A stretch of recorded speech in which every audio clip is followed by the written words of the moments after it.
Buenos días, buenas tardes, buenas noches, como diría mi hijo.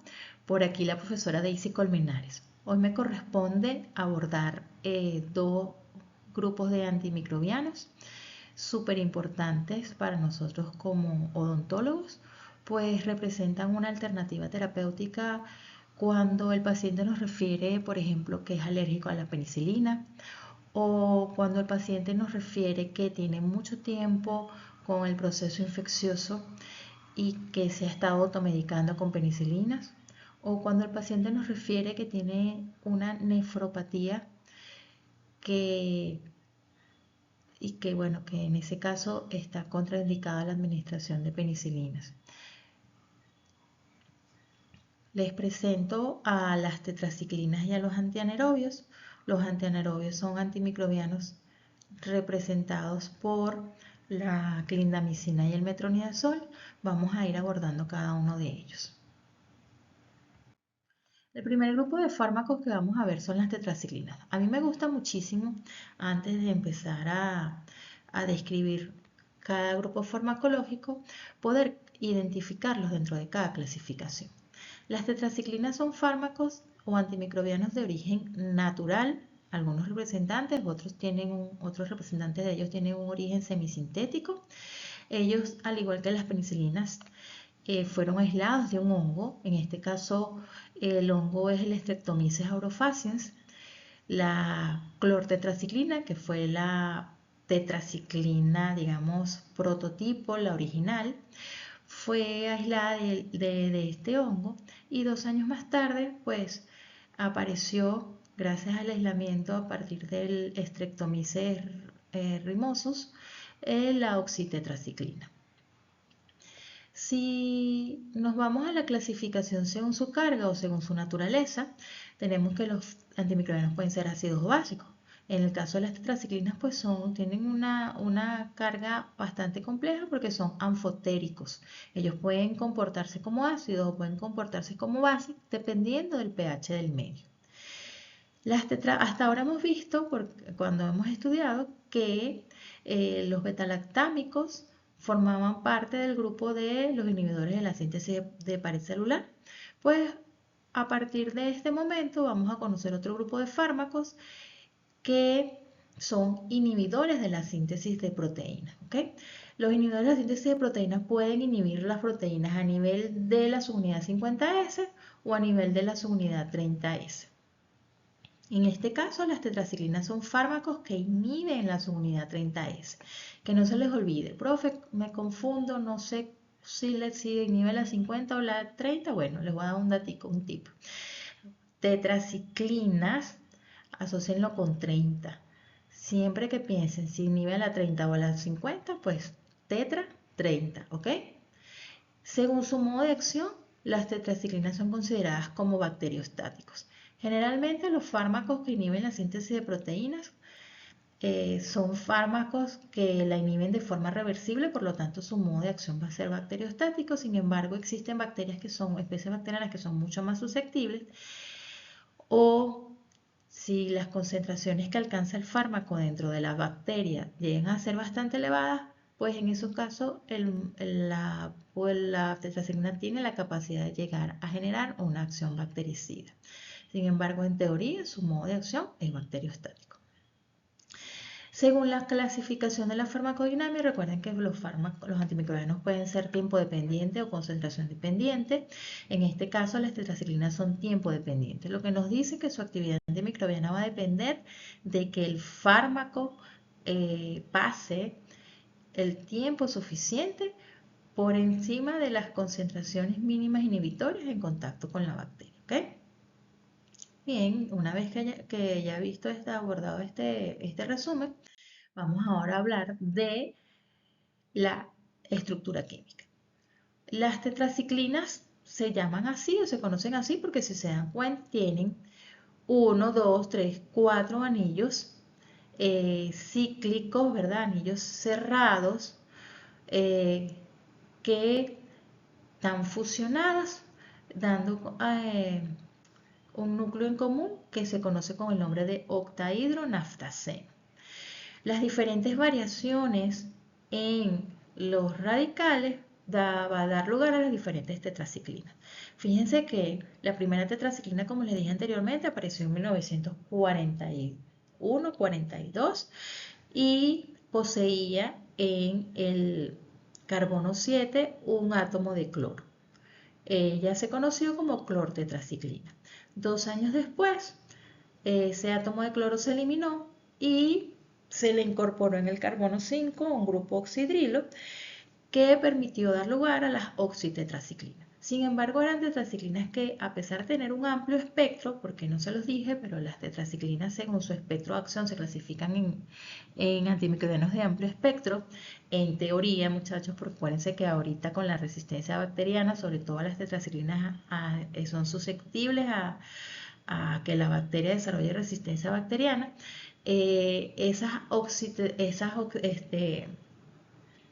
Tetraciclinas fueron perdiendo actividad antimicrobiana, tenían unas propiedades farmacocinéticas bastante limitadas porque su vida media era muy corta. Y entonces en 1950, pues ese grupo oxidrilo se combina con un grupo metilo y da lugar a la tetraciclina que hasta ahora conocemos. ¿Okay? Fíjense que las tetraciclinas, oxitetraciclina y clortetraciclina, pertenecen a un grupo de tetraciclinas naturales. Ya más adelante vamos a ver la clasificación. Sin embargo, modificaciones en las cadenas laterales dieron lugar a las dos tetraciclinas que en la actualidad están sacando el pecho por este grupo de fármacos, que es la doxiciclina y la aminociclina. Como les dije, ellas provienen del Streptomyces orofaciens y del Streptomyces rimosus.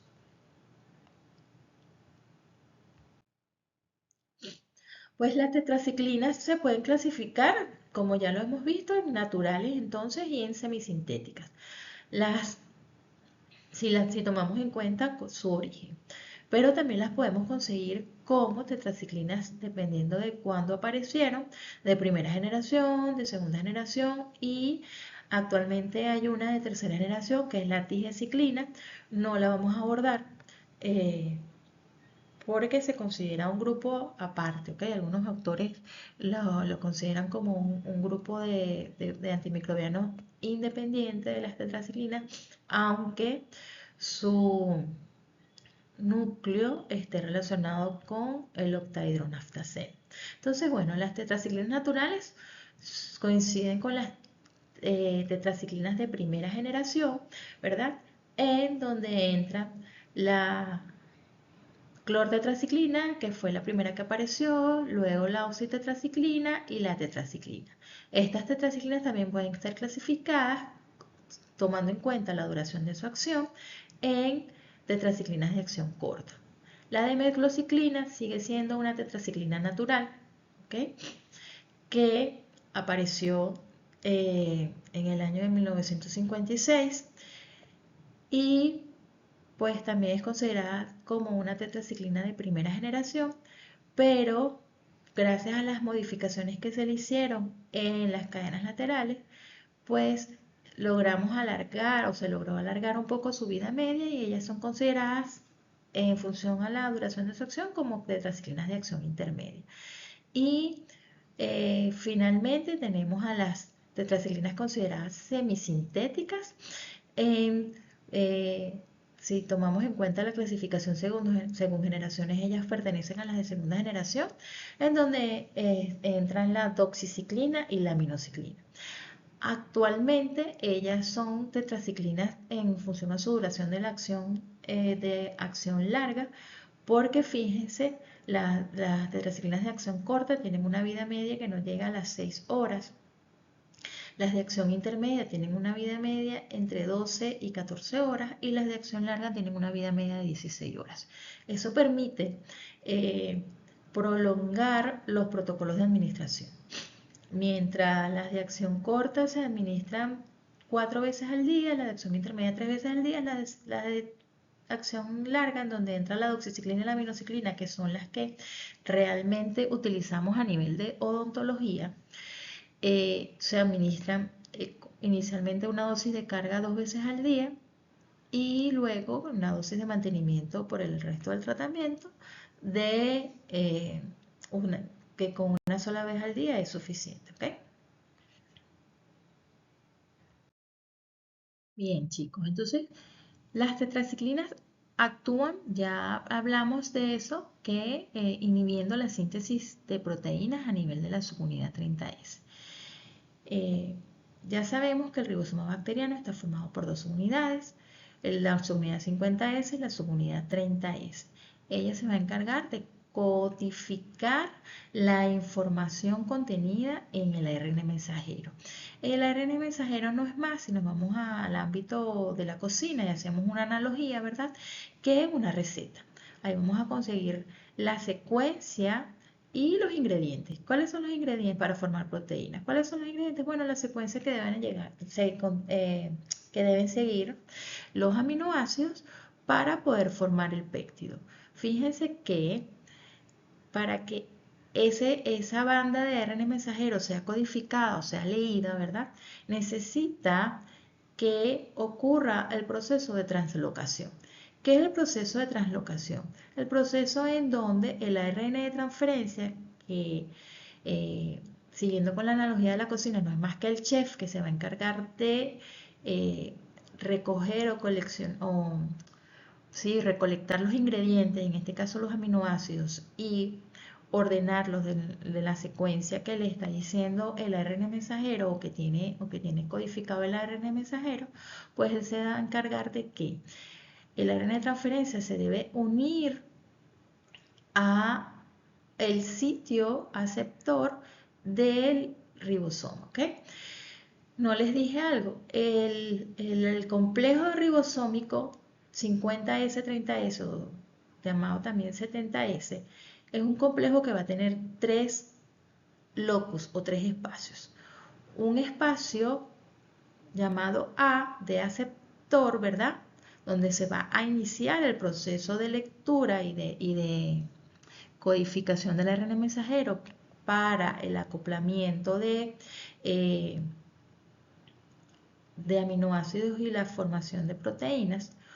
Un espacio llamado P, en donde va a ocurrir el proceso de transpeptidación, o sea, de agregar y ordenar los aminoácidos siguiendo la secuencia que está codificada en el ARN mensajero, y un espacio llamado E, en donde ese péptido que se formó, pues va a ser elongado para llegar a tener el tamaño adecuado que permita la conformación de la proteína. Entonces, ¿cómo actúan las tetraciclinas? Las tetraciclinas van a inhibir, van a bloquear ese sitio A, ¿verdad? En donde ocurre el acoplamiento del ARN de transferencia para que se dé la iniciación de la codificación del ARN mensajero. Si la tetraciclina está ocupando ese espacio A en la subunidad 30S, pues el ARN de transferencia no tiene la capacidad de acoplarse, de unirse, de vincularse a ese sitio A, y el proceso de lectura o de codificación o de translocación, en este caso de la proteína, no se da. Pero ¿cómo hace el antimicrobiano tetraciclina para llegar al ribosoma? Porque recuerden que los ribosomas no están en la membrana celular como veníamos estudiando cuando estudiamos betalactámicos. Los ribosomas, que es el sitio blanco de acción de las tetraciclinas, están dentro del citoplasma y se supone que para que el antimicrobiano pueda actuar necesita llegar hasta él. Pues depende de que si estamos hablando de que es una bacteria gram positiva o si la bacteria es gram negativa. El proceso de absorción ocurre en dos fases. En una primera fase hay un proceso de transporte pasivo en el caso de las gram positivas, en donde la tetraciclina va a atravesar la pared celular y luego se va a conseguir una vez que llega a la membrana con una proteína transportadora que va a utilizar energía, ¿ok? Y por lo tanto es un proceso de transporte activo que va a permitir llevar la tetraciclina hasta el sitio A de la subunidad 30S. Si no ocurre este transporte por parte de esta proteína, pues las tetraciclinas no logran alcanzar concentraciones por encima de las mínimas inhibitorias a nivel del citoplasma y su actividad antimicrobiana no se va a dar. En el caso de las gram negativas, pues recuérdense que aquí la estructura de la pared celular es diferente, que tenemos una membrana externa, por lo tanto, las tetraciclinas van a atravesar esa membrana externa utilizando las porinas, ¿verdad? También por un proceso de transporte pasivo, pero una vez que llegan a la membrana celular, igual que las gram positivas, la tetraciclina debe unirse a una proteína transportadora que utiliza energía y esa utilización de esa proteína transportadora va a permitir que ese antimicrobiano en esa bacteria gram negativa logre alcanzar el sitio A. Una vez ahí, pues él va a bloquearlo. También hablan de que como las tetraciclinas son quelantes, ¿qué significa que sean quelantes, chicos? Que ellos tienen la capacidad de unirse a metales divalentes, ¿ok? ¿Quiénes son los metales divalentes? Bueno, el calcio, el hierro, el magnesio. Entonces, bloquean o quelan el calcio y el magnesio necesario para que inhibiendo las enzimas que se encargan de la fosforilación oxidativa. Por eso se habla de que ellos logran desacoplar la fosforilación oxidativa. Y también un mecanismo de acción súper importante para nosotros como odontólogos, porque es una de las de los mecanismos uno de los argumentos que permiten que las tetraciclinas, en este caso la doxiciclina, sea indicado para a nivel de patologías de la cavidad bucal, es la modulación de la respuesta inmunológica del huésped. Las tetraciclinas tienen la capacidad de inhibir unas metaloproteinasas que tienen actividad de colagenasas y esas colagenasas son las que se encargan de romper las fibras de colágeno del ligamento periodontal. Si esa colagenasa es inhibida, ¿por qué es inhibida? Porque, bueno, la tetraciclina se une al calcio que está en ese fluido crevicular y si no hay calcio, ocurre lo mismo que con las enzimas que se encargan de la fosforilación oxidativa. Pues si no hay calcio, la enzima colagenasa no se activa y se detiene el proceso de pérdida de adherencia del ligamento periodontal, ¿ok? Se rompen las fibras, se evita el rompimiento de las fibras de colágeno y por ende no hay profundización de bolsas periodontales en ese caso. Entonces, mosca, en conclusión, ¿cómo actúan las tetraciclinas? Ellas actúan inhibiendo la síntesis de proteica a nivel de la subunidad 30S. ¿Dónde lo hacen? Uniéndose al sitio A, bloquean el sitio A y evitan que la RNA de transferencia se pueda acoplar a ese sitio A nivel de la subunidad 30S y por lo tanto la codificación del ARN mensajero para la síntesis de proteínas no se da. Ya saben que entonces ellas van a entrar para poder alcanzar concentraciones elevadas en citoplasma, primero por un transporte pasivo por el cual atraviesan la pared celular y luego a través de un transporte activo porque utilizan proteínas transportadoras que van a utilizar energía y que van a permitir transportar el antimicrobiano desde el medio extracelular hasta el medio intracelular. ¿Okay?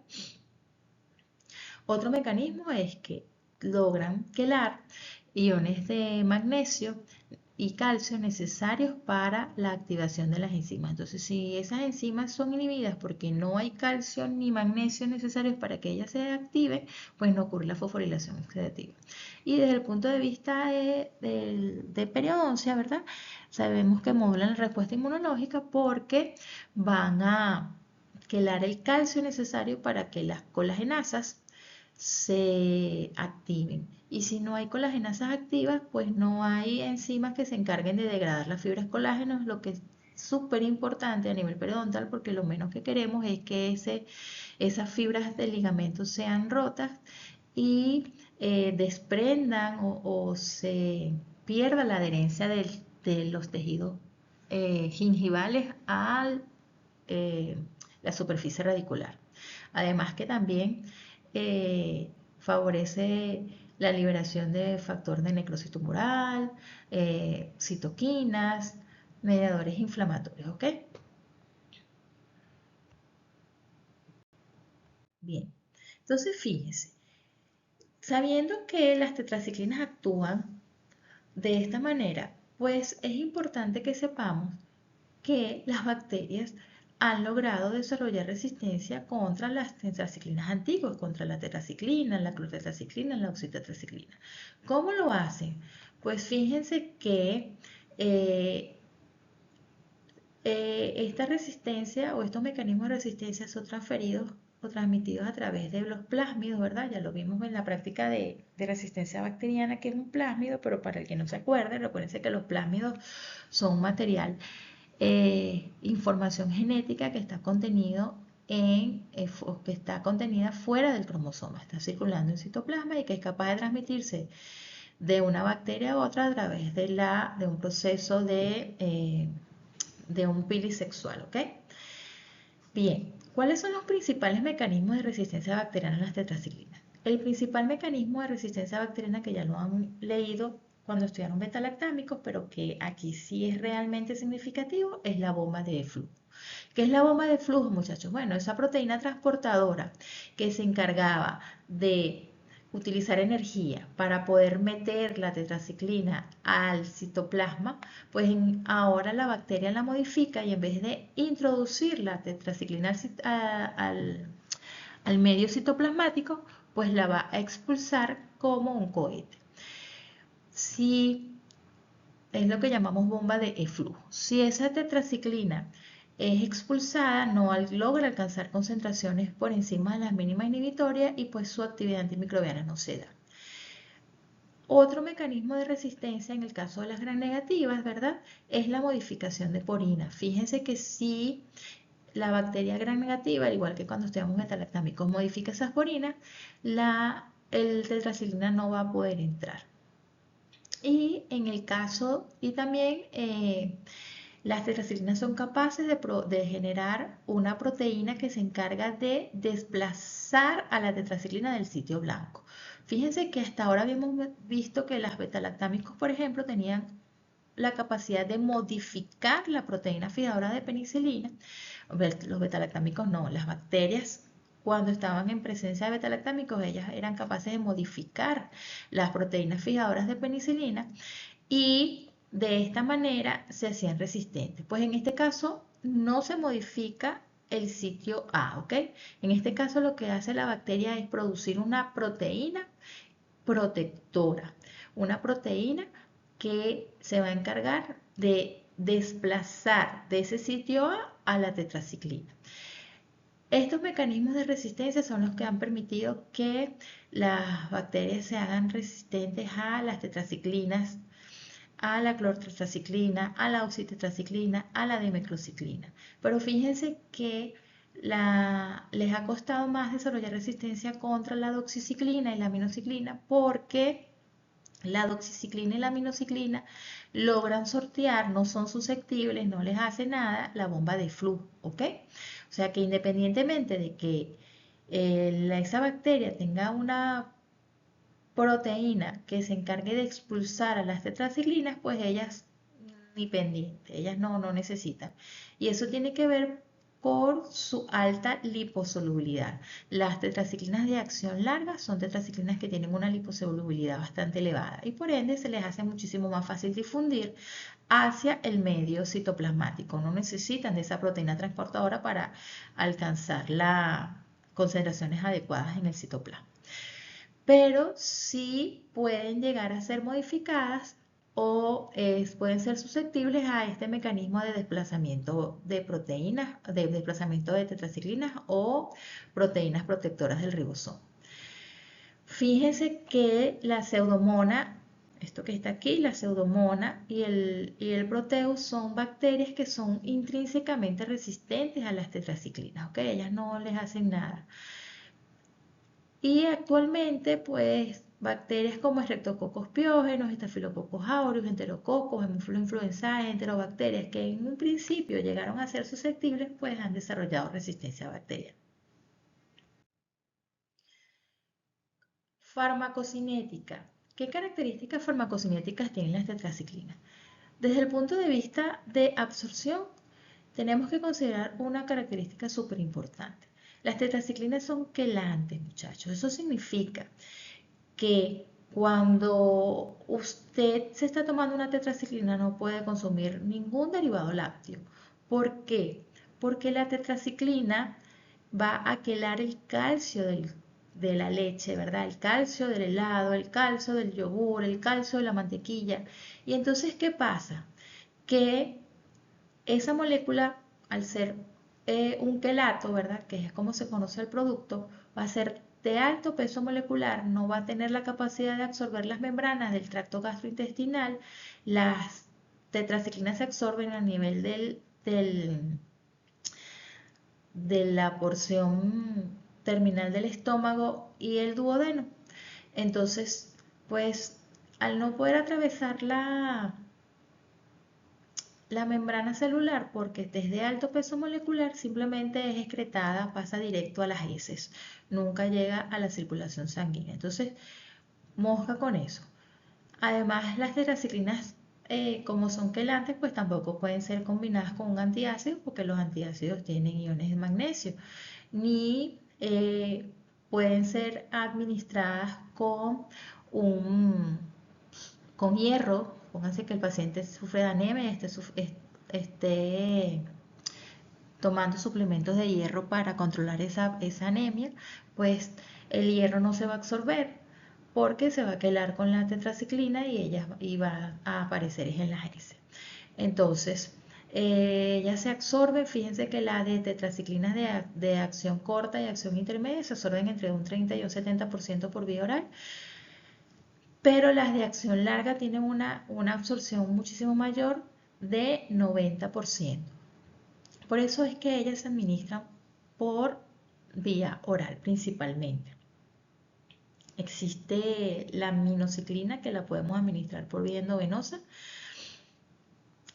y las tetraciclinas también vienen para ser administradas por vía endovenosa, pero generalmente se administran por vía oral, ¿ok? La única vía que no pueden utilizar es la vía intramuscular porque ellas terminan precipitando en el músculo y es bastante doloroso. Como les dije, ellas tienen su absorción se ve interferida por la presencia de alimentos derivados de la leche, ¿ok? Y se absorbe de forma adecuada pero incompleta en el tracto gastrointestinal y la mayor parte de la absorción ocurre, como ya les dije, en el estómago y en el intestino delgado a nivel del duodeno. Su distribución, fíjense que las tetraciclinas tienen una buena distribución, sin embargo no alcanzan líquido cefalorraquídeo. La única tetraciclina que alcanza el líquido cefalorraquídeo es la minoxiclina. Son capaces de alcanzar secreciones, son capaces de alcanzar o alcanzar buenas concentraciones dentro de los polimorfonucleares neutrófilos y de bacterias intracelulares. Por eso es que una de sus principales indicaciones es para infecciones por bacterias atípicas, como una clamidia, como una ureoplasma o micoplasma. También tiene la capacidad de atravesar la placenta y dentro de la categoría de los embarazos, ellas son del riesgo D. Así que está contraindicado de forma absoluta la administración de una tetraciclina a una paciente embarazada. ¿Okay? Sufren metabolismo hepático de forma parcial y su excreción, las tetraciclinas naturales, ¿verdad? La tetraciclina, oxitetraciclina, clortetraciclina, demeclociclina van a ser excretadas por vía renal. Sin embargo, las tetraciclinas de acción larga, como la doxiciclina y la aminociclina, sí se administran o sí van a ser excretadas por vía biliar. Ellas sufren conjugación cuando son metabolizadas en el hígado y permite que tengan alcanzan concentraciones en las bilis. Entonces, fíjense que tienen un cuadro donde se pueden dar cuenta la variabilidad y la diferencia y los cambios que ocurrieron con las modificaciones a nivel de estructura química de las tetraciclinas. Mientras las tetraciclinas naturales tienen una biodisponibilidad por vía oral relativamente, vamos a decir que es moderada, ¿verdad? 30, 58%, 17% para las tetraciclinas. Fíjense que las de acción larga, doxiciclina y minociclina por vía oral alcanzan una concentración inclusive hasta del 95%. En cuanto a la unión a proteínas también es muy variable. Fíjense que las tetraciclinas naturales, las antiguas, las de acción corta, tenían una unión a proteínas moderada, mientras que las de acción larga tienen una unión a proteínas bastante elevada. Y su vida media, las de acción corta entre unas 6 y 8 horas, las de acción intermedia entre 12 y 14 horas y las de acción larga de más de 16 horas. ¿Cuál es su espectro de acción? Fíjense que en teoría, porque muchas de estas bacterias han desarrollado resistencia, las tetraciclinas van a tener principalmente actividad contra bacterias gram positivas y contra bacterias atípicos, ¿ok? Microorganismos atípicos, como el micoplasma, ureoplasma, clamidia, micobacterias, ¿ok? Dentro de los gram positivos, pues ellas tienen actividad contra ciertos bacilos aerobios como listeria, como el bacilos del anthrax, como Corynebacterium, bacilos anaerobios en donde entra el Clostridium y lactobacillus, cocos anaeróbicos como Pectococcus y cocos aeróbicos como el Streptococcus pneumoniae. Sin embargo, también se ha visto que tienen actividad contra ciertas especies gram negativas, en donde entra el Vibrio cholerae, que de hecho es la indicación, el fármaco de primera elección para tratar el cólera es la doxiciclina, ¿ok? También pudieran servir para tratar infecciones por Helicobacter pylori gastrointestinales, sin embargo no son las de primera elección. Tenemos también las tetraciclinas son útiles para tratar Campylobacter, infecciones por espiroqueta, por treponema, por borrelia, por leptospirosis también son útiles las tetraciclinas. En este caso, las de acción larga, las doxiciclinas, para tratar bacilos anaerobios como bacteroides, Proboscis fusobacterium, la doxiciclina, las de acción larga, y han mostrado bastante actividad, ser bastante eficientes para tratar sobre todo bacilos aerobios como la Yersinia, ¿ok? La Yersinia pestis. ¿Se acuerdan de la peste bubónica?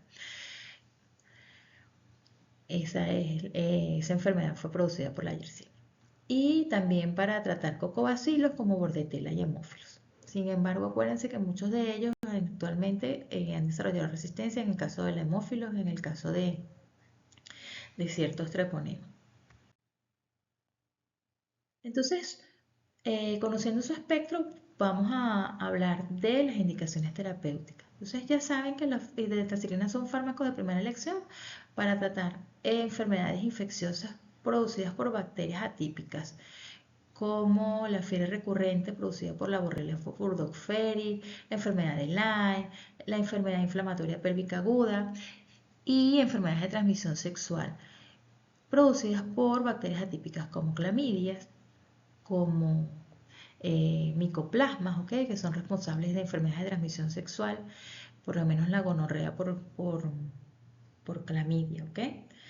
Es un fármaco de primera elección y creo que es una de las pocas que se mantiene todavía para tratar el cólera, ya se los dije, también para tratar el carbunco y para tratar el acné vulgaris, también las tetraciclinas, en este caso la doxiciclina, es el fármaco de primera elección.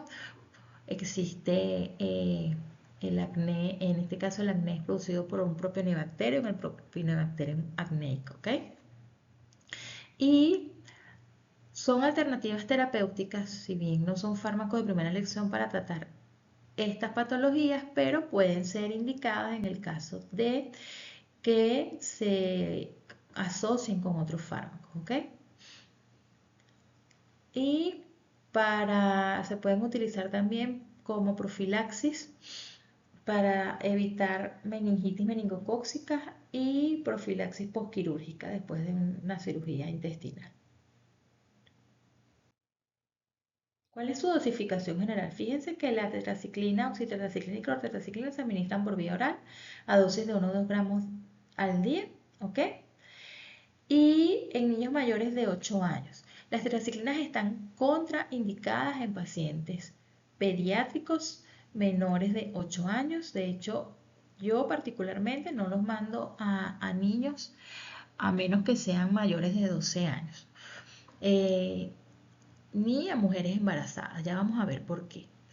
En el caso de la doxiciclina, ellas vienen en presentaciones de 100 miligramos y se puede administrar la dosis de 200 miligramos el primer día, seguidos de 100 miligramos cada 12 horas o de 100 miligramos al día. ¿Okay? Esto que dice aquí que en niños es de 2 miligramos por kilogramo por vía endovenosa, pues recuerden siempre y cuando el niño sea mayor de 8 años. ¿Por qué mayor de 8 años, chicos? Ya van a ver por qué. Bien, ahora vamos a lo que nos compete. ¿Cómo utilizar las tetraciclinas en odontología?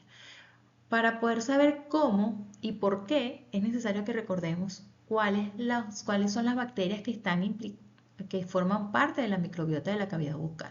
Fíjense que en cavidad bucal, acuérdense que tenemos una flora polimicrobiana, ¿verdad? Tenemos bacterias gram positivas, cocos, bacilos, que son aerobios estrictos, otros anaerobios facultativos, otros anaerobios estrictos. Tenemos cocos y bacilos aerobios y anaerobios gram negativos. Tenemos espiroquetas, en donde entra el treponema denticole. ¿Ok? Aquí les hice un cuadro de las principales patologías de la cavidad bucal y qué bacterias están implicadas. Fíjense por lo menos en la gingivitis ulceronecrotizante aguda. Tenemos el Agregatibacter, que antes era conocido como Actinomyces, ahora se conoce como Agregatibacter. Tenemos el Agregatibacter Actinomycetes comitans, que es, si lo vamos para el cuadro anterior, el Agregatibacter Actinomycetes comitans es un bacilo gram negativo, ¿ok? Tenemos al Carnocitofaga, tenemos bacterias gram negativas anaerobias estrictas, como el Porphyromonas gingivales, el Tularensis forcitensis, el Agregatibacter Actinomycetes comitan, Prebotel intermedio, Fusobacterium nucleatum y un grupo de estreptococos gram positivos, ¿ok? En accesos periopicales tenemos pectoestreptococos micro, tenemos esta es Prebotella melaninogénica, Fusobacterium, Porphyromonas gingivales, bacteroides, estreptococos. Y en pericoronaritis también tenemos bacterias, principalmente bacterias gram negativas, ¿ok? Y gram positivas, pero anaerobias. Entonces, fíjense, ¿qué tetraciclina vamos a utilizar en odontología? La mayoría de las bacterias de la cavidad bucal han desarrollado resistencias a la tetraciclina. Por eso no vamos a indicar tetraciclina, vamos a indicar doxiciclina. ¿A qué dosis? A una dosis de 200 miligramos el primer día, cada 100 miligramos cada 12 horas, y podemos mandar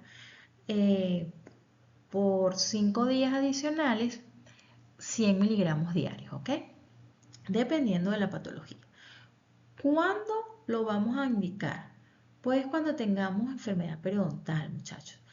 Si se dan cuenta, fíjense que la doxiciclina tiene actividad contra Actinomyces israelí, contra Propionibacterium, contra Pectococos, que son cocos gram positivos, ¿verdad? Pero también tiene actividad contra Porphyromonas gingivales, Prevotella intermedia, Agregatibacter Actinomycetes comitans, Tularemia forcitensis, Fusobacterium nucleatis, Treponema denticula. Y si se dan cuenta, esas son las bacterias que están implicadas: Agregatibacter engona, Prevotella, Tularemia, Agregatibacter, Prevotella intermedia, Fusobacterium nucleatum en periodontitis. ¿Ok? Entonces, ¿cuándo vamos a indicar la doxiciclina? En enfermedad periodontal, muchachos. Además que tenemos una ventaja buenísima. Las doxiciclinas alcanzan en saliva y fluido clavicular concentraciones por encima de las concentraciones plasmáticas. Eso es una ventaja Eso quiere decir que va a tener altas concentraciones dentro de bolsas periodontales. Y además que no solamente en esa bolsa periodontal va a cumplir funciones antimicrobianas, ¿verdad?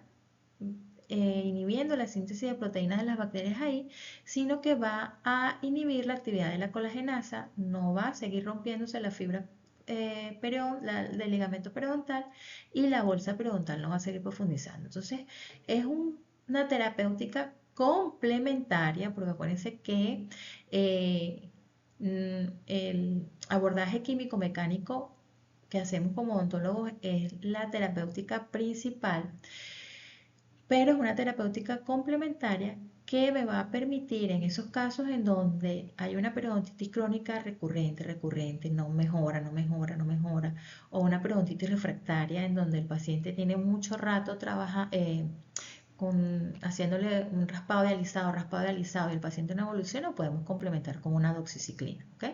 O en una periodontitis juvenil localizada que también es bastante agresiva. Bien, ¿cuáles son las reacciones adversas? Existen reacciones adversas comunes a las de los betalactámicos. Aquí conseguimos que pueden producir náuseas, vómitos, ardor epigástrico, alteraciones de la mucosa bucal y faringe, coloración negra lingual porque hay una superinfección por hongos, ulceraciones esofágicas, diarreas, porque todos los fármacos de amplio espectro destruyen lo que es la flora del tracto gastrointestinal y permiten que haya una crecimiento y proliferación de bacterias resistentes, patógenas que pueden conllevar a diarreas, ¿verdad? Cuando se administra dosis elevadas puede conllevar a una degeneración grasa del hígado. Fíjense que ellas tienen un efecto antianabólico a nivel del metabolismo. Ellas inhiben la transformación de aminoácidos en proteínas, por lo tanto van a producir una acidosis, ¿ok? Un balance nitrogenado negativo, una acidosis metabólica. Pueden ocasionar diabetes insípida nefrogénica. En este caso esa reacción adversa es responsabilidad de la demeclociclina. La demeclociclina ya saben que es una tetraciclina de acción intermedia de origen natural que pertenece a las tetraciclinas de primera generación. ¿Qué hace la demeclociclina para formar esa diabetes insípida nefrogénica? Fíjense que a nivel de los túbulos colectores de los riñones, ¿verdad?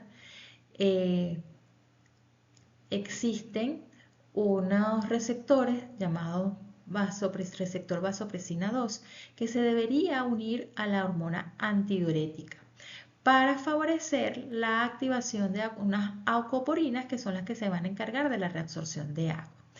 ¿Qué pasa cuando la demeclociclina es administrada?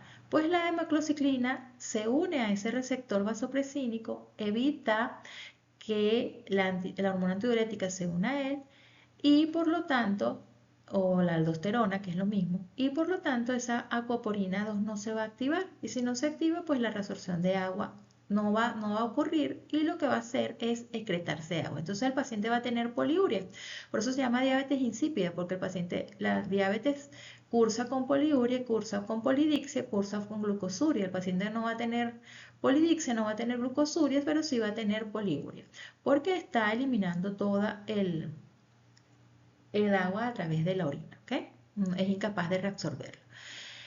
Y cuando administramos tetraciclinas vencidas, también existe otro síndrome que es característico de las tetraciclinas, que es el síndrome de Fanconi. El síndrome de Fanconi únicamente se va a presentar cuando hay tetraciclinas vencidas. Estas tetraciclinas van a generar daños en los canales de sodio, de potasio, de sodio, potasio, cloro, bicarbonato de sodio, de aminoácidos que están a nivel del túbulo contorneado proximal. Y entonces al fijarse a esos canales y dañarlos, va a evitar que haya una reabsorción de aminoácidos, una reabsorción de calcio, una reabsorción de potasio, una reabsorción y esos iones van a ser excretados a través de la orina porque no hubo reabsorción. Esto conlleva a que el síndrome de Tony-Fanconi se caracterice por poliuria, porque el paciente va a excretar agua, no tiene cómo reabsorber el agua. Polidixia, glucosuria, porque va a eliminar glucosa, porque va a eliminar aminoácido, porque va a eliminar fósforo, porque va a eliminar calcio, porque va a eliminar potasio y obviamente de forma compensatoria va a desencadenar una acidosis metabólica, ¿ok? Bien, a esta reacción adversa quería llegar. Fíjense que a pesar de todas las reacciones adversas que les dije, las tetraciclinas están contraindicadas en niños y en mujeres embarazadas porque por su acción quelante, muchachos. Ellos tienen la capacidad de fijarse al calcio de quién, de los dientes, fijarse al calcio de la matriz ósea y lo hace de forma irreversible. Ella se va a quedar depositada en esos dientes, se va a quedar depositada en esa matriz ósea, generando estas manchas que desde el punto de vista estético son bastante desagradables. Y en el hueso, pues al estar ahí va a impedir que ocurra el proceso de mineralización adecuado de dientes y de hueso, y el paciente va a tener alteraciones de crecimiento porque no, su matriz ósea está comprometida. Y también se han reportado casos de fotosensibilidad. Entonces, si yo les pregunto a ustedes cuáles son las reacciones adversas de las tetraciclinas, ustedes me tienen que decir manchas en los dientes por quelación de la tetraciclina con el calcio durante el proceso de organogénesis, y de amelogénesis, por eso es que es súper importante que las tetraciclinas no sean administradas en pacientes menores de 12 años, ¿ok?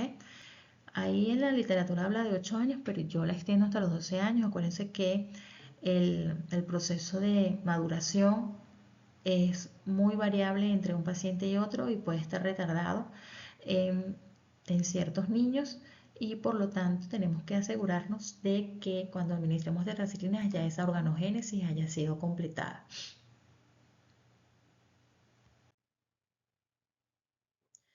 Bien, las tetraciclinas van a tener interacciones con otros fármacos. Desde el punto de vista farmacodinámico, o sea, que va a modificar la actividad antimicrobiana de otros fármacos, pues como ellas son bacteriostáticas, van a tener la capacidad de inhibir la actividad de ¿qué? De los antimicrobianos bactericidas, como los antibióticos betalactámicos, ¿ok? Acuérdense que para que un bactericida pueda actuar necesita la célula bacteriana de forma obligatoria estar en fase de replicación, en fase de crecimiento, en fase exponencial. Y si yo administro un antimicrobiano bacteriostático, voy a detener el metabolismo de esa célula bacteriana y por ende el antimicrobiano bactericida no va a poder actuar. Y desde el punto de vista farmacocinético, pues ya sabemos que las tetraciclinas interactúan con cualquier fármaco que tenga la capacidad o que contenga en su composición cationes divalentes, ¿ok? Antiácidos, laxantes osmóticos, sales de litio, suplementos de hierro, entre otros. También se ha reportado que las tetraciclinas aumentan los niveles plasmáticos de digoxina, de warfarina, de benzodiazepinas, por lo tanto pueden conllevar a hemorragias porque la warfarina es un anticoagulante, puede conllevar a somnolencia porque la benzodiazepina genera hipnosis, ¿ok? Tiene una actividad hipnótica, pero esto es súper importante, mosca, porque las tetraciclinas disminuyen la concentración de los anticonceptivos orales. Así que si usted prescribe una doxiciclina, si usted prescribe una o usted está siendo medicada por acné con una tetraciclina, pues por favor protéjase de otra manera para evitar quedar embarazada. Bien, vamos ahora con el otro grupo de fármacos eh, que son los antianaerobios. ¿Ok? Los antianaerobios son fármacos que van a tener la capacidad de actuar contra bacterias anaerobias facultativas, pero principalmente bacterias anaerobias estrictas, que tienen la capacidad de penetrar fluidos, secreciones purulentas, que tienen la capacidad de entrar hasta y alcanzar bacterias intracelulares, ¿ok? Alcanzar a concentraciones elevadas en polimorfonucleares neutrófilos. Por lo tanto, van a ser fármacos que yo debo administrar de forma combinada.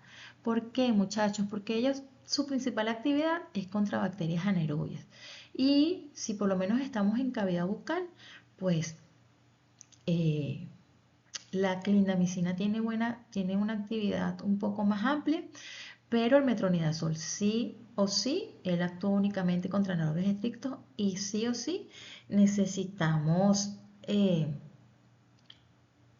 combinarlo, bien sea con un beta-lactámico para ampliar el espectro de acción o combinarlo con algún otro fármaco dependiendo de la patología que estemos tratando o del agente infeccioso. Bien, igual que como hicimos ahorita, la clindamicina pertenece a un grupo llamado a la familia de las lincosamidas y comparte pues su familia con la lincomicina. Igual que como hicimos con las tetraciclinas y como hicimos con los betalactámicos, vamos a clasificar a la clindamicina de acuerdo a su origen. Ellas tienen un origen natural porque ellas también provienen de un hongo llamado Streptomyces lincolnensis. Se llama así no por el presidente Lincoln, sino porque la bacteria fue, el hongo fue identificado en el Parque Lincoln, en Nebraska, Estados Unidos. Tienen entonces un origen la lincomicina natural y la clindamicina semisintética porque es una modificación de la lincomicina. Por eso es que sus propiedades son mejores y la lincomicina actualmente no se utiliza de forma clínica. Según su carga, la clindamicina es de naturaleza básica, ¿ok? Es una base. Según su mecanismo de acción, las clindamicinas también entran dentro de los inhibidores de síntesis proteica. Sin embargo, ella no lo va a hacer a nivel de la subunidad 30S como las tetraciclinas, por eso le dije tetra 30, ¿ok? Sino que lo va a hacer a nivel de la subunidad 50S. La próxima clase vamos a estar estudiando las macrólidos que también inhiben la síntesis proteica a nivel de la subunidad 50S. Según su modo de acción, aquí en la clindamicina es mucho más variable o más significativo esa variación que les dije que dependía de la concentración que alcanzara el fármaco en el citoplasma y de la especie bacteriana. Ellos van a ser bacteriostáticos, ¿ok? Porque también se unen de forma reversible. Pero si están en contacto con la bacteria durante el tiempo adecuado, alcanzan concentraciones elevadas en ese citoplasma y la especie bacteriana es más susceptible a ellos, pueden llegar a tener actividad bactericida. Según su farmacodinámica, las clindamicinas, al igual que las tetraciclinas, y las betalactámicos son tiempo dependientes. Bien, ¿cómo actúan las clindamicinas? La clindamicina ya les dije que es un inhibidor de la síntesis de proteína. La clindamicina no va a inhibir las proteínas a nivel de la subunidad 50S, a nivel de la subunidad 30S lo va a hacer a nivel de la subunidad 50S. ¿Cómo lo hace? Bueno, evitando igual el acoplamiento de la ARN de transferencia al sitio A. En este caso ya no de la 30S, sino de la 50S. Al no haber acoplamiento no haber acoplamiento del ARN de transferencia, pues no hay la iniciación de la decodificación del ARN mensajero. Y además, la clindamicina también tiene la capacidad de inhibir a las transpeptidasas. ¿Quiénes son las transpeptidasas? Las encargadas de alinear, de enlazar los aminoácidos de acuerdo a la secuencia que ha sido codificada por el ARN mensajero. Si no hay transpeptidasa, no se forman péptidos y por ende, si no hay péptidos, pues no hay a quien elongar, ¿ok? Para la síntesis de proteína. Fíjense que ellas tienen, como les dije, un efecto bacteriostático, pero hay bacterias como el Staphylococcus epidermides, como el Streptococcus pyogenes y bacteroides que tienen la capacidad de ser mucho más susceptibles a la acción de la clindamicina y por ende también ahí en estas bacterias, ellas no son bacteriostáticas, son bactericidas, ¿ok? Su resistencia bacteriana, principalmente, muchachos, tiene 3 mecanismos de resistencia bacteriana.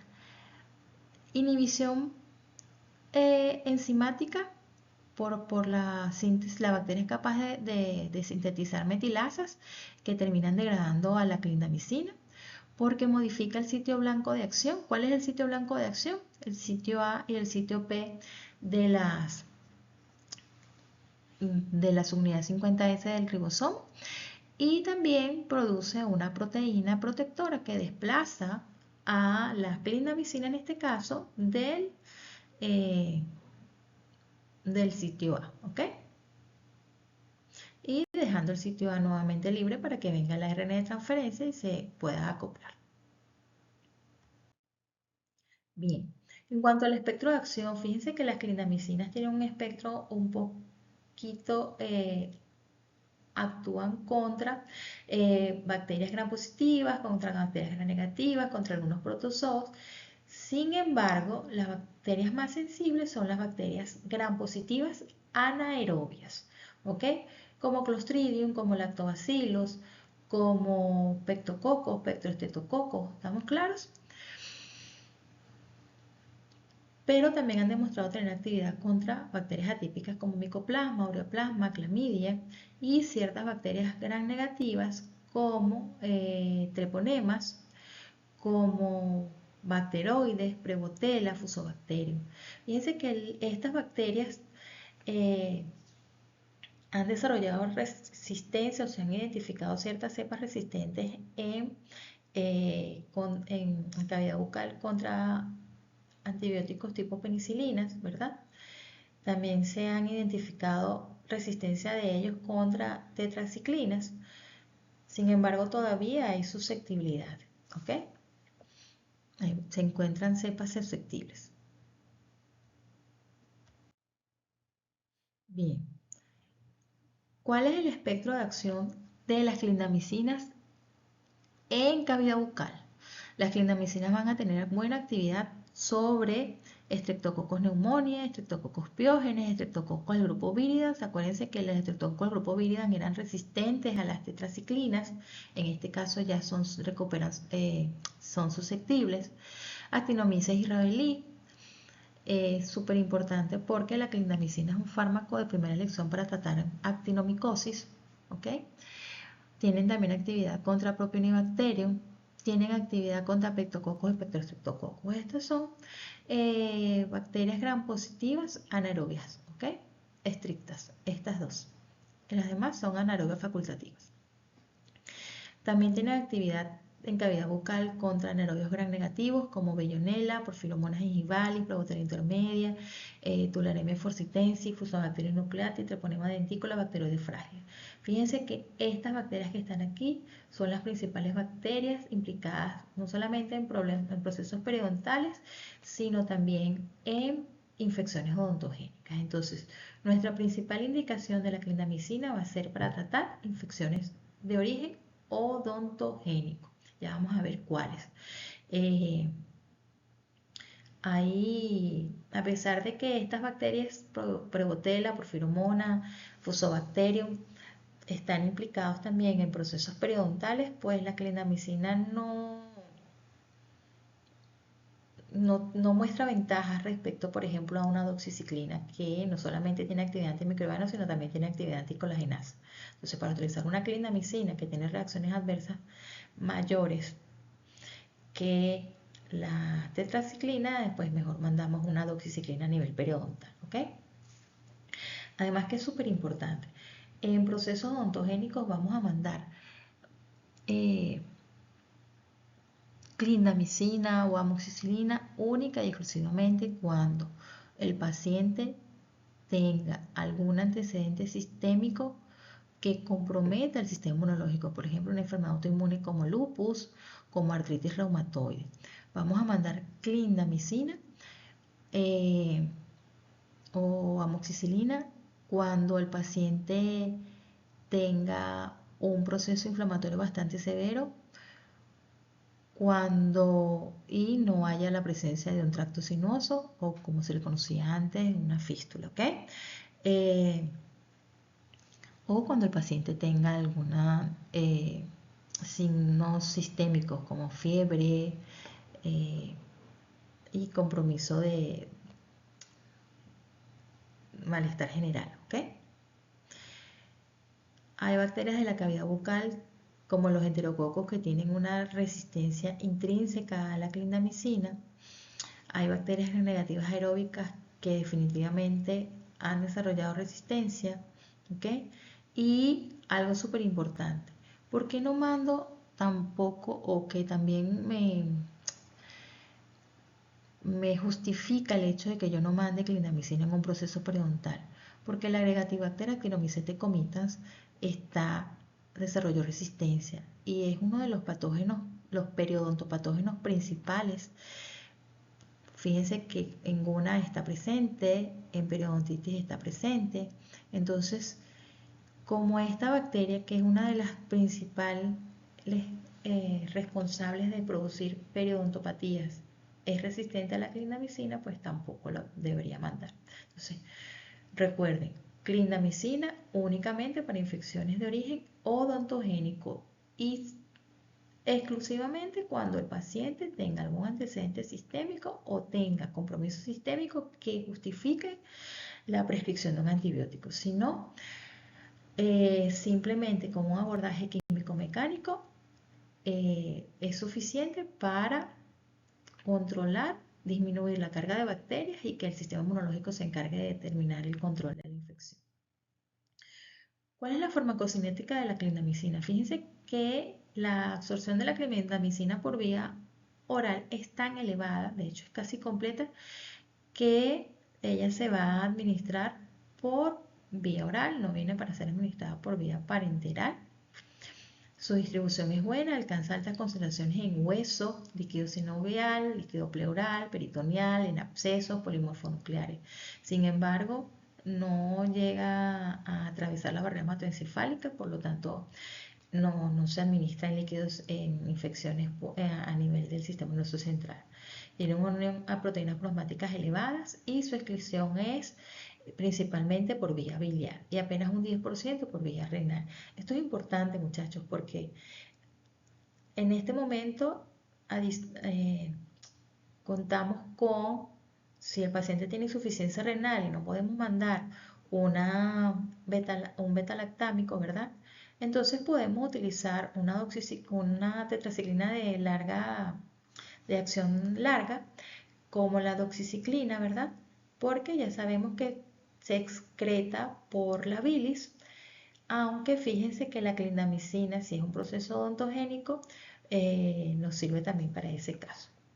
Entonces mandaríamos una doxiciclina si el paciente tiene alguna nefropatía como antecedente.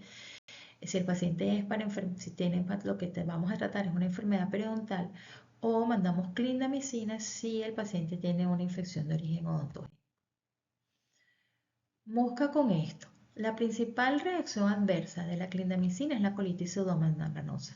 La colitis pseudomembranosa es una infección del tracto intestinal, una inflamación bastante severa de los intestinos, producida por una bacteria llamada Clostridium difficile, que se produce cuando administramos antimicrobianos de un espectro amplio, como una clindamicina, como una cefalosporina de tercera generación.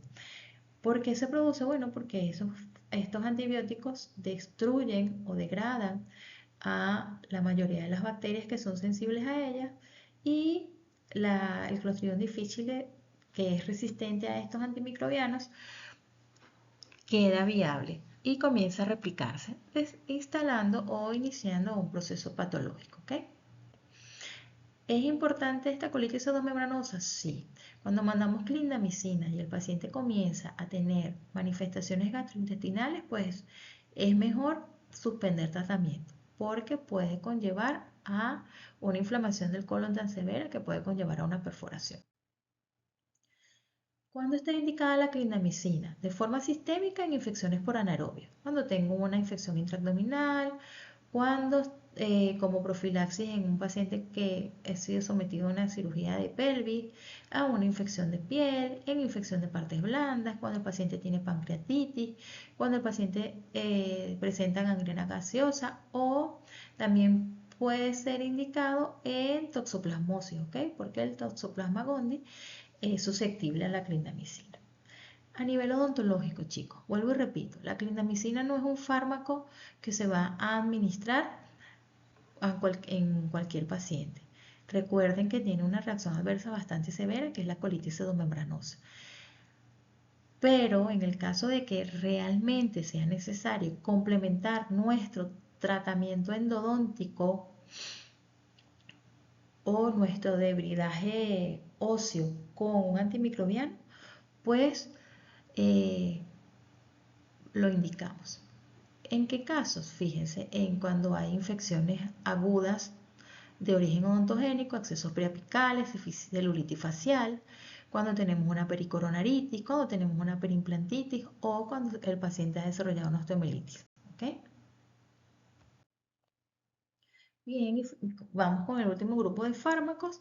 Tenemos al metronidazol. El metronidazol es un profármaco. Ya vamos a ver por qué es un profármaco que pertenece a la familia de los nitroimidazoles. Es un fármaco que no solamente actúa como antibacteriano, sino que también actúa como antiparasitario. Según su origen, bueno, el metronidazol es un fármaco netamente sintético, ¿ok? De carga también básica, que entra o es clasificado dentro de los fármacos que inhiben la síntesis de ADN. Pero en este caso lo hacen porque alteran la estructura helicoidal del ácido nucleico, ¿ok? Según su modo de acción, pues estamos hablando de que inhiben ADN, por lo tanto su modo de acción es bactericida, y según su farmacodinámica, pues aquí les presento a un fármaco que es concentración dependiente. Eso quiere decir que su actividad bactericida podemos jugar con las dosis y potenciar su actividad bactericida. ¿Okay?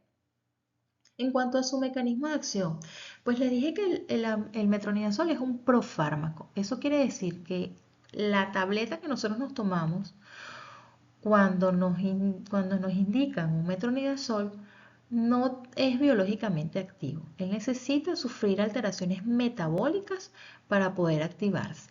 ¿Y cómo lo hacen? Bueno, fíjese, él necesita sufrir, se llama un metronidazol, él posee en su estructura química un grupo nitro. Ese grupo nitro debe reducirse. ¿Y quién lo reduce? Enzimas que van a ser exclusivas o que van a ser viables únicamente en condiciones de anaerobiosis.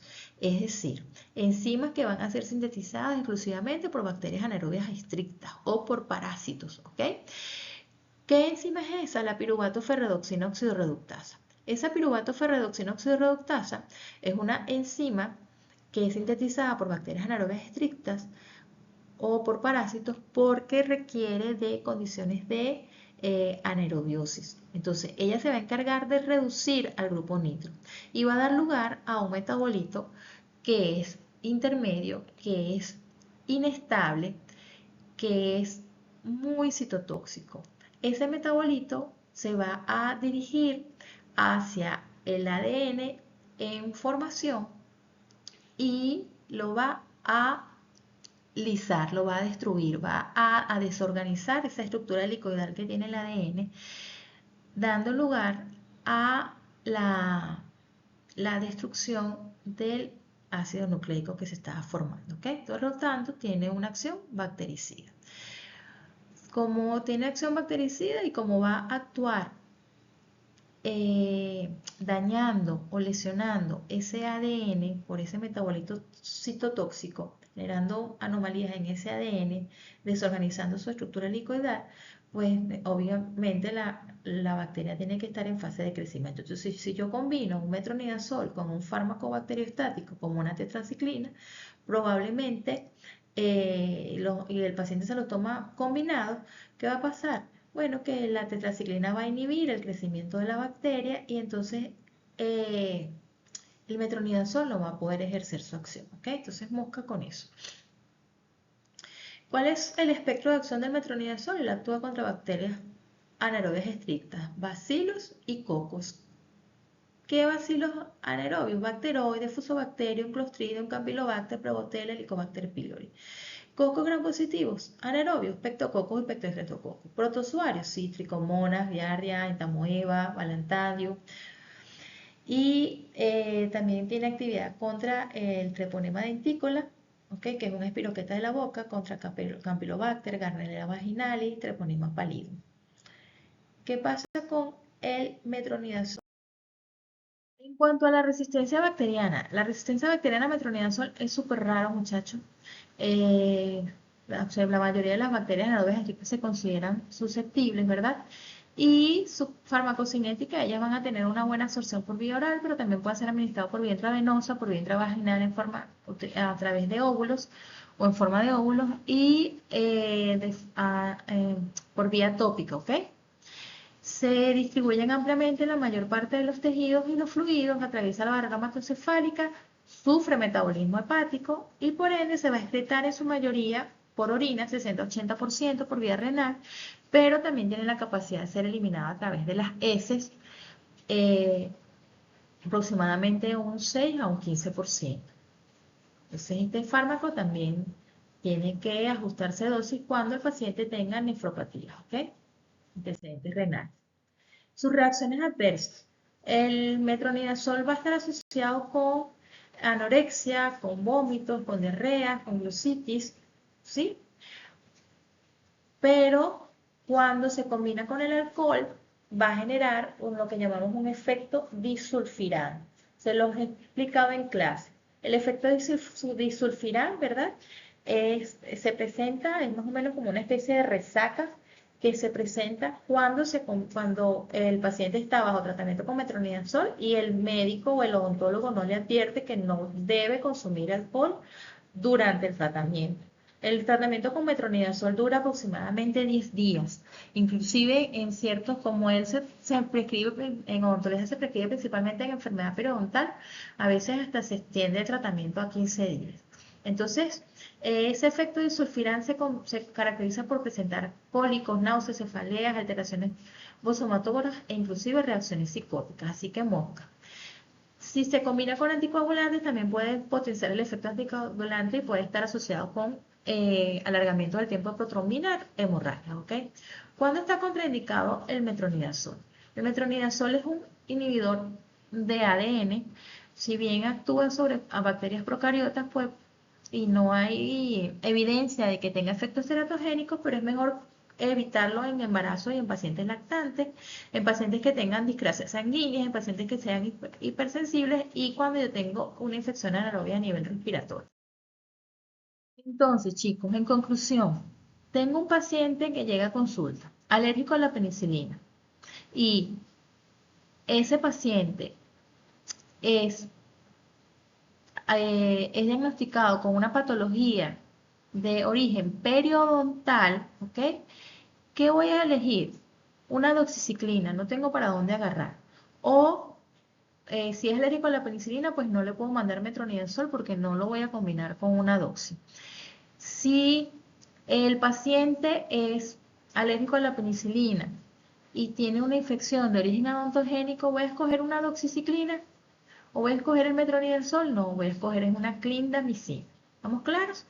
Fíjense que la clindamicina ha aumentado tanto la incidencia de colitis pseudomembranosa en clindamicina. La clindamicina, hay protocolos antiguos de la F, de la, de la Sociedad Americana de Cardiología, que la tenían, cuando yo estudié de hecho, la clindamicina formaba parte del protocolo de profilaxis en contra de la endocarditis infecciosa. Actualmente, en los últimos reportes, desde el año 2023, si no me equivoco, la Sociedad Americana de Cardiología sacó a la clindamicina del protocolo de profilaxis y fue sustituido por un macrólido, en este caso la acitromicina. Entonces, ya la clindamicina tampoco está indicada para hacer profilaxis contra endocarditis bacteriana, ¿ok? Por el riesgo de colitis pseudomembranosa. Entonces, ajá, ¿cuándo utilizo metronidazol? Bueno, ahí sí lo puedo utilizar. Si el paciente no es alérgico a la penicilina, este, no se automedicó y resulta que tengo un proceso periodontal, que hago raspado y alisado, hago raspado y alisado, hago raspado y alisado y no mejora. O tengo una infección odontogénica que es abordada a través de un tratamiento de conducto y el paciente no evoluciona favorablemente, pues puedo combinar una amoxicilina con metronidazol, ¿ok? Para tratar cualquiera de las dos patologías. Si sospecho de que están implicadas bacterias productoras de beta-lactamasa, pues entonces combino esa amoxicilina con un inhibidor de ácido clavulánico, o un inhibidor de beta-lactamasa como el ácido clavulánico, y el metronidazol. Bien, muchachos, ahora sí me despido de forma definitiva. Nos vemos la próxima semana. Que tengan un grandioso día.